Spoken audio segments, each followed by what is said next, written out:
Shop पे गए, जूते खरीदने गए या कोई कपड़ा खरीदने गए, तो उस तरीके मतलब इस तरीके की छूटें आपको मिलती हैं, तो वहां आप छूट निकालने में कहीं ना कहीं आप गड़बड़ हो जाती है। जो दुकानदार कुछ भी आपको दे देता है, कुछ भी आप दे देते हो, कुछ भी वो ले लेता है। लेकिन आज के बाद आई थिंक आपको छूट निकालने में या छूट का प्रतिशत निकालने में आपको कठिनाई नहीं होगी। इस तरीके की जैसे आप कहीं गए, मॉल में गए, कपड़े खरीदने गए, तो वहां आपको इस तरीके की छूटें दी जाती हैं, जैसे 5% देगा या 10% देगा या 15% देगा या फिर 20% दे देगा।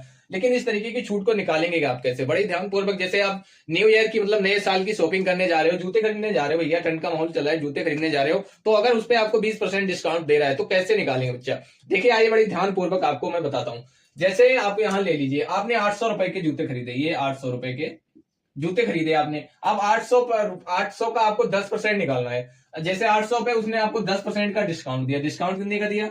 डिस्काउंट जो था आपको दिया उसने 10% का। कितने? 10% का डिस्काउंट दे रहा है। अब आप 800 का अगर 10% निकालोगे तो कैसे निकालोगे बच्चा? बड़े ही नॉर्मल ढंग से आप निकालोगे। ये आप इस तरीके से 800 लिख लीजिएगा, इस तरीके से 800 लिख लिया। अब यानी राइट साइड से बच्चा आपको करना क्या है? राइट साइड से दिमाग में कर सकते हो। दिमाग में कैसे करोगे? राइट साइड से एक अंक के बाद आपको दशमलव बिठा देना है। यानी बच्चा जब आप 800 का 10% निकालोगे, अगर वो 800 का जब आप 10% अगर आपको छूट दे रहा है ना, तो कितने की दे रहा है? ये 80 रुपए की छूट दे रहा है आपको। यानी 800 में से 80 रुपए कम कर दो। वहीं अगर अब आपको 800 का 5% निकालना होता, अगर आपको 5% छूट देता, तो 800 का अगर आप 5% निकाले हो ना, तो 10% जब हमने निकाला कितना है? 80 रुपए आया। तो 5% हमारा बराबर कितना हो जाएगा?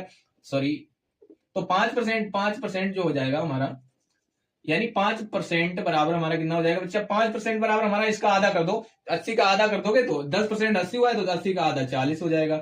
वहीं अगर आपको बोले कि अगर 15% छूट दे रहा है तो कैसे निकालेंगे? तो 15% अगर आप छूट दे रहा है ना, तो ये 10% कितना हो रहा है? 80 हो रहा है। 40 और प्लस कर दो भैया इसमें। जब आप 15% आपसे बात करें, तो 80 तो ये 10% हो गया आपको भैया। 15% बराबर यानी 80 तो ये हो गया है, प्लस और 40 कर दो।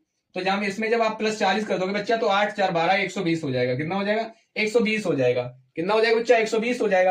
अब देखिए, अगर ये 15% की बात हो गई, वहीं अगर आपसे 35% की बात करें, तो 35% आप कैसे निकालोगे? 35% उससे पहले आप मैं 20% आपको बता देता हूं, तो आपको आसानी होगी। जैसे 20% आपको निकालना है, 20% निकालना है, तो हमने निकाला है भैया 10%। 10% कितना हुआ है? 80 हुआ है। अब आपको 20% निकालना है, तो 20% अगर आप निकाल ले तो 80 का डबल कर दो, या तो इस तरीके से 80 प्लस 80 बराबर में हमारा कितना हो जाएगा? 160 हो जाएगा बच्चा। कितना? 160 हो जाएगा। तो अगर 800 का आप 20% निकालेंगे तो कितना हो जाएगा? 160 रुपया हो जाएगा। इस तरीके से। अब अगर आपको 35% निकालना है, कितना निकालना है? 35% निकालना है, तो आप कैसे निकालोगे? जैसे आप यहाँ 35% निकाले, तो 20 का 20% का कितना था भैया? 160 था। और रह गया 20, जब इसमें तो रह गया कितना? 15 रह गया। अब 115 अगर आप 35% निकाल रहे हो इस तरीके से बच्चा, तो आपको क्या करना है भैया? 15% कितना था? 120 था।